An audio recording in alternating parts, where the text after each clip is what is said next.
ইন্না লিল্লাহি ওয়া ইন্না ইলাইহি রাজিউন। শরীফ ওসমান হাদি আর নেই। সেই শহীদ, সেই বীর মুক্তিযোদ্ধা, সেই বীর শ্রেষ্ঠ হাদি আর জীবিত নেই।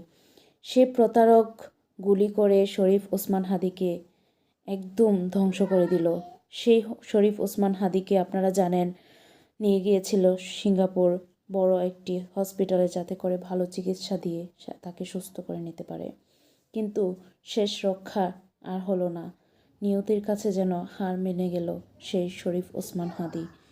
দিন শেষে তাকে মৃত্যুই কেড়ে নিল। যাই হোক, আল্লাহ তার প্রতি সহায় হোক, তাকে জান্নাতবাসী করেন। সবাই সবার জায়গা থেকে হাদি ভাইয়ের জন্য দোয়া করুন। আল্লাহ যেন তাকে সুস্থ সুন্দর একটা জান্নাত দান করেন। আমিন। আর কিছু বলার নেই, কিছু বলার মতন ভাষা আর পাচ্ছি না। আজকে এই পর্যন্তই। ভালো থাকবেন, সুস্থ থাকবেন। আল্লাহ হাফেজ।